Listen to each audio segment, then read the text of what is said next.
of people don't know this. During the Mexican-American War, right next to Olvera Street, pretty much. So, a couple of U.S. Marines built a fort right here, where the Hollywood Freeway's at, and Hollywood Freeway, and Broadway, pretty much. So now, if you imagine, Fort Mort was pretty much there. So overlook over Olvera Street, which is starting there and on the other side of this building. So it was perfect for them to look over the city, right? Anyways,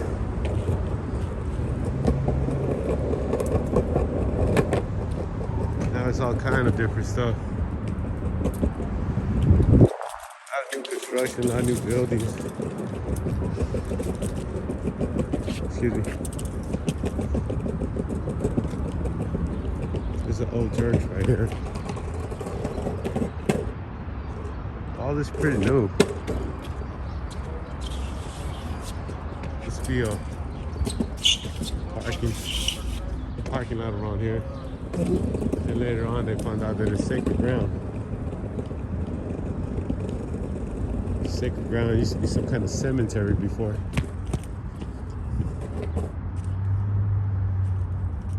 You know, I don't know how they missed that. For a while it was a parking lot for the church. Also, I think I'm starting to like a little bit more. The Indians around here were known as Gabrielino Indians. This is the real name for the tribe, Tonga. They're pretty advanced over here. And this is only my point of view. Father Sarah supposedly brought religion to all the Indians, right? It was just, in my opinion, it was just to conquer. That's pretty much it.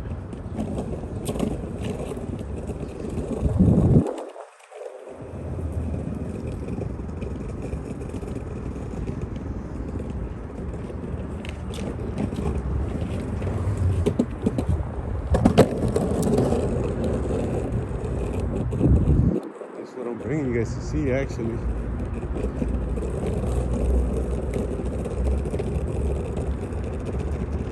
This is the Pico House. I think it's like they finished the construction of this in 1870, if I'm correct. Let's go read and check.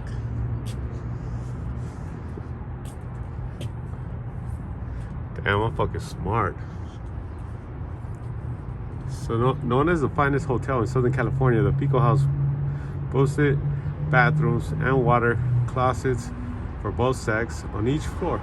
Pio Pico, the last governor of Mexican California, sold his land in the San Fernando Valley to raise money for construction of the Pico House, the city's first 3-story building. Man, this shit was a skyscraper back then, huh? Building the most elegant hotel designed in the Italian style by Urza F. Cazor.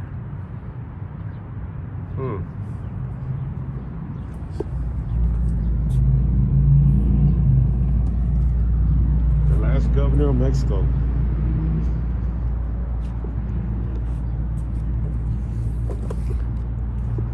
Well, being the last governor of Mexico entitles you to have access to land grants. And if you ever drove around Southern California, you see a lot of streets with the last name, with the Pico name, which is Pico, right next to Crypto Center, Crypto Arena, Staples Center, whatever you want to know it as. Or you could be at heading towards San Diego and passing The marine station over there. You'll also cross the Pico Street. So they're all over town. And it's not just by coincidence. It's not just by coincidence, but because the Pico family had still see the address right here. The Pico family had a lot of land. Thanks to having family members of the governors.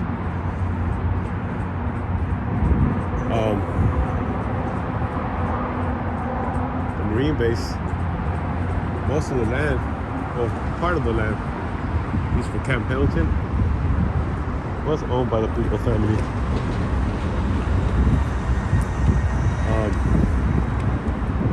Pio Pico's mansion is actually right off the freeway, off the 605 freeway in Whittier.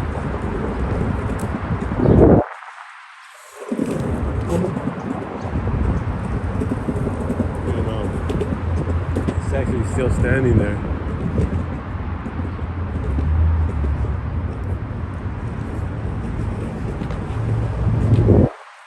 All this different stuff right here at Olvera Street.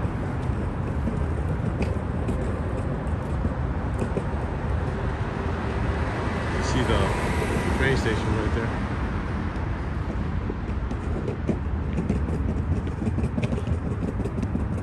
Train station right there. Beautiful building inside and out.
Can I walk in there with this?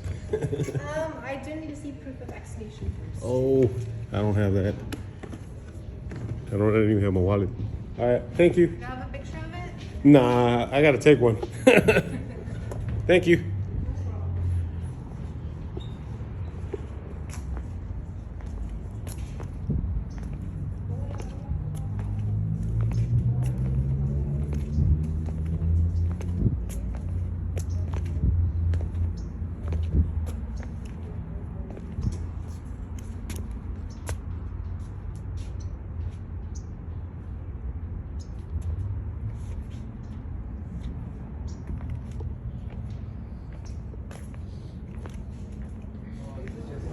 And a mural up there.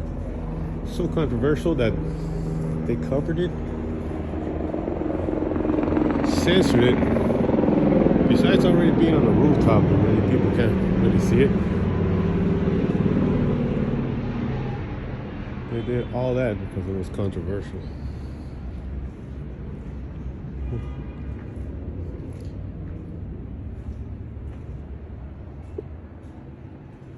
David Alvaro Siqueiros. That was his last name, Siqueiros. And this is a painting on the rooftop. It's still there.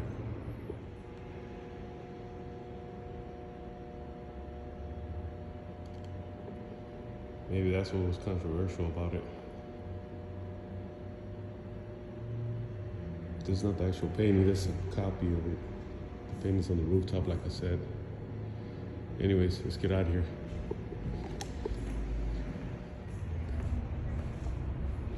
Talking to a gentleman, he said that they didn't block it. They actually painted over it. So there you go. Censorship, huh? Censorship. Vaccination cards. No fucking rights. Where are they going?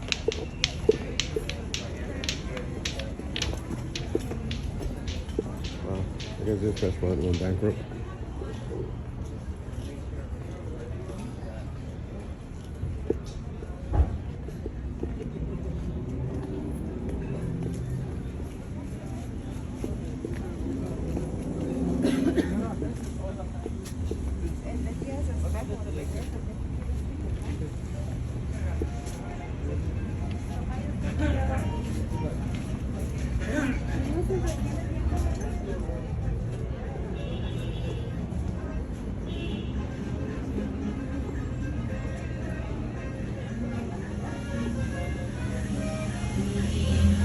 I think, oh, we're past for 40 minutes. So.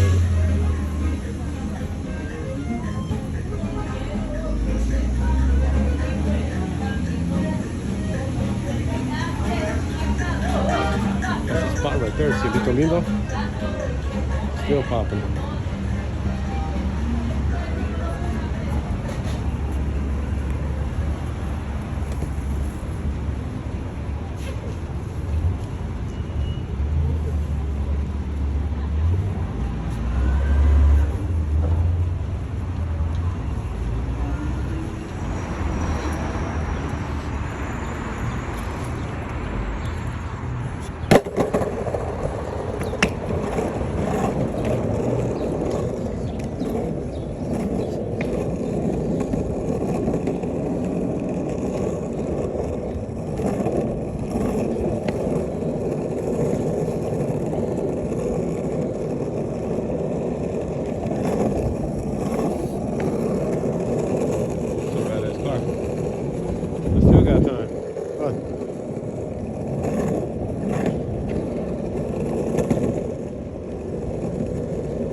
That could have been bad.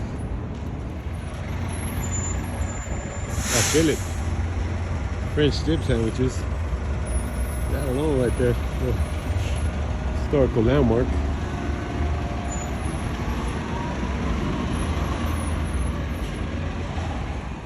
Alright, so now we're here at El Trancho De Pio Pico, which is pretty much this. Tell you, man. Pretty nice spot, huh?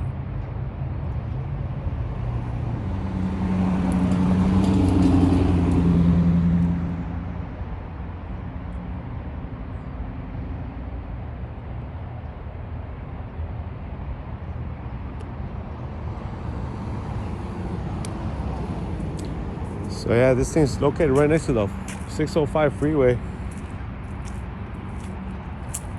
Right there, and he made it pretty accessible. That way he could just jump on the freeway and go wherever he wanted to go.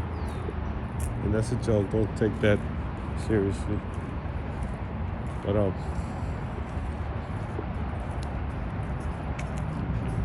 it's right off Whittier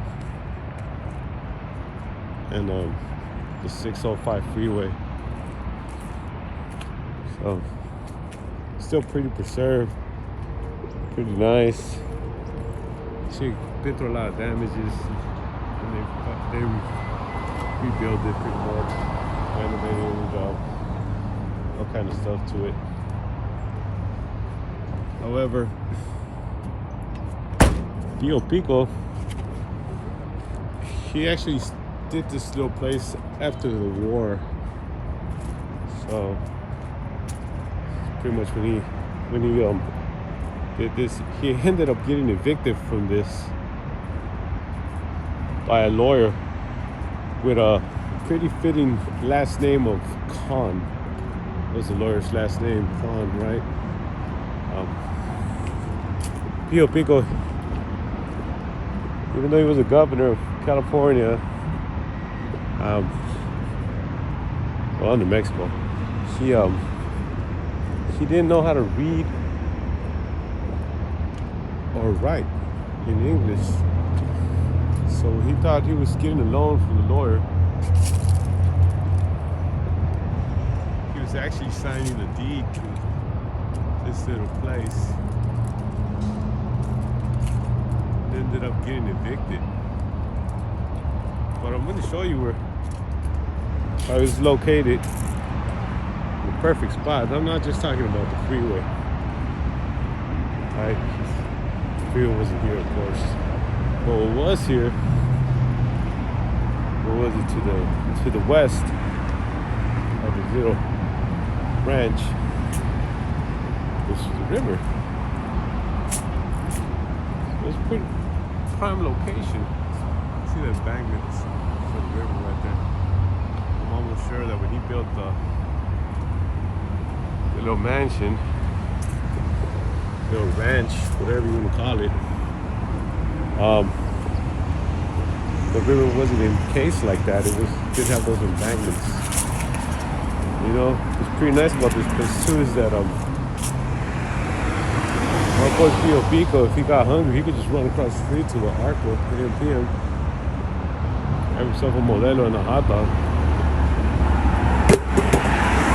So, I tell you, this guy really knows how to pick and choose his spots, right?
The river right next to the Pio Pico mansion. You might leave my skateboards right here. The San Gabriel River. San Gabriel River. This is what the Tombo Indians pretty much.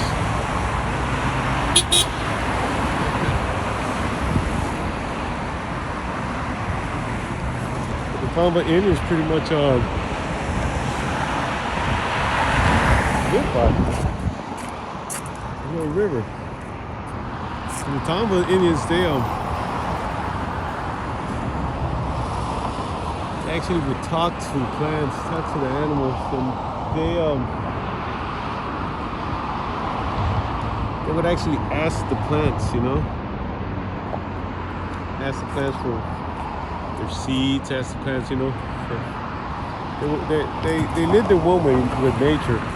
And the funny thing about the Tonga Indians, Diabolinos or whatever you decide to call them or name them, is that Pio Pico's family dad,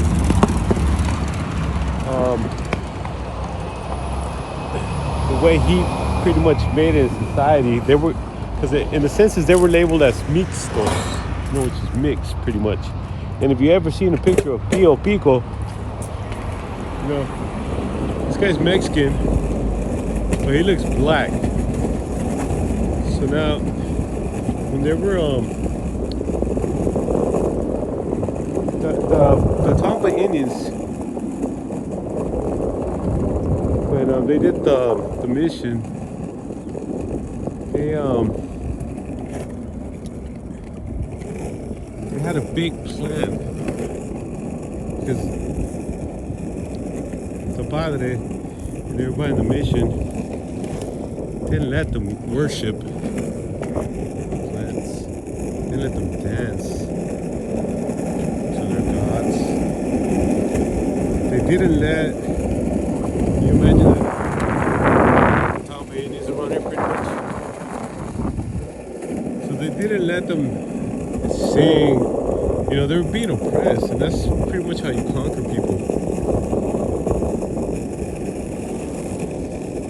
And that's pretty much how you conquer people, right? You oppress them. You don't let them do what they want to do, what they have to do. You don't let them speak their native language before you conquer them. So, the Tampa Indians had made a plan pretty much to go into the San Gabriel mission. The mission pretty much exploiting these Indians. So I went to this mission and pretty much killed the priests. Well, Pico's dad, he heard about this, and he told on them. And now the next census,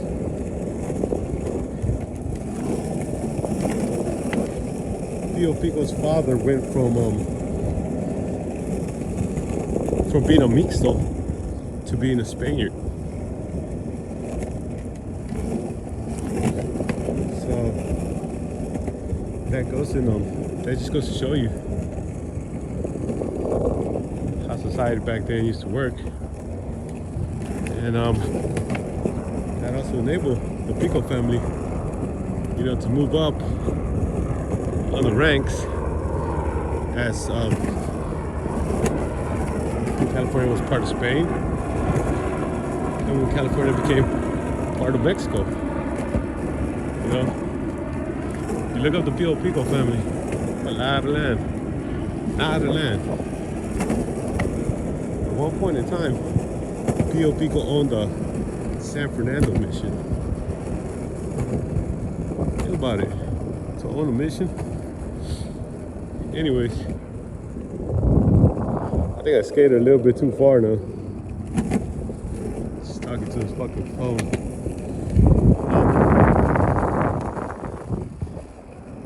Sure is nice over here. So now I'm heading back pretty much.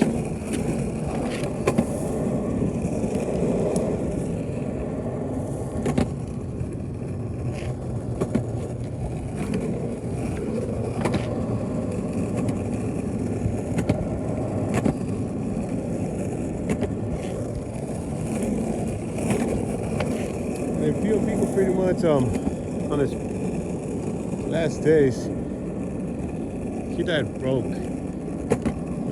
Went from having so much money, entrepreneur, having the Pio Pico house in Olvera Street that I showed you earlier, to dine at his daughter's house. It's just crazy.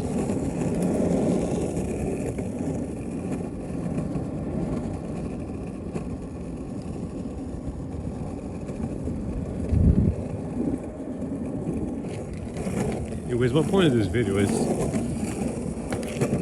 show you guys how this gang of history around us. We just gotta know what we're looking for. See these people right here riding their horse.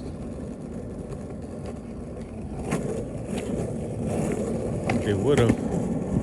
This was Mexico.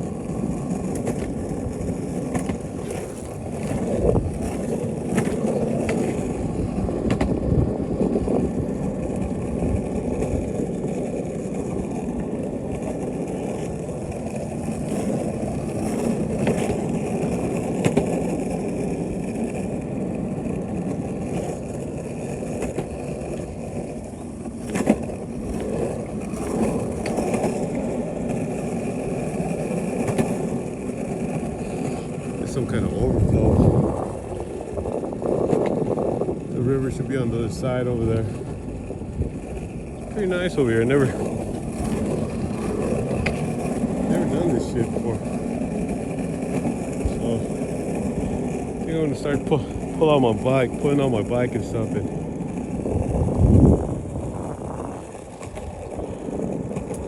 run in these little water rivers. Channels, whatever you want to call them.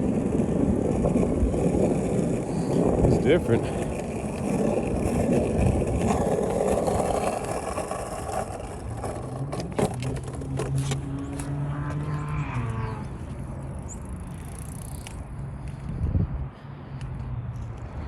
So I walked up the train tracks, down the river. There's the river right there. And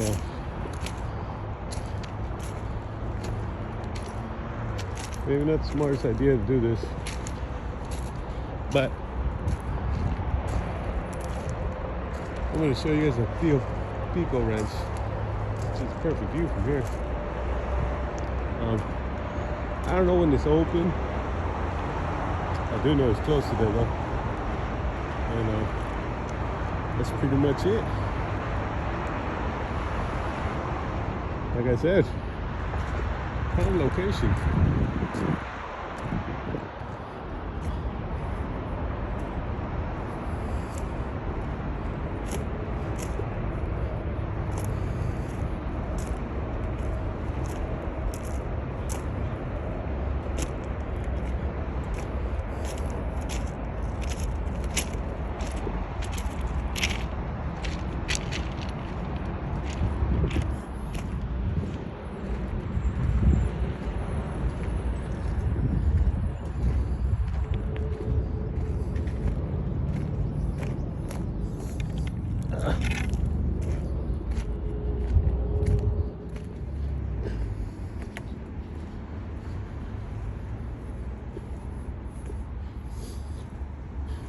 Well, me, I can't help but imagine, you know, before this river right here was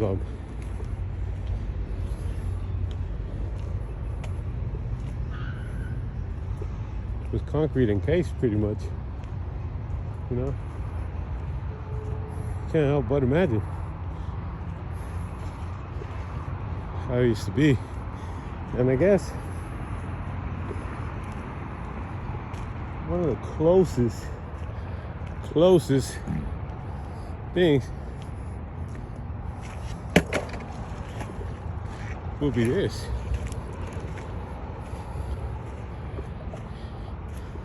Would be this, pretty much. This is how it was. I mean, this is how it had to be, you know? And I can't be leaving my fucking skateboard everywhere like this.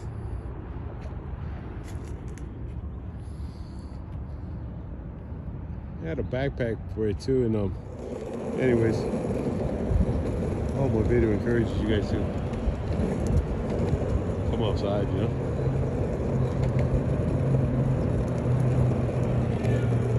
Vayan a mirarlo. No dejen que les cuenten. That's all. Somewhere down for eat shit right here.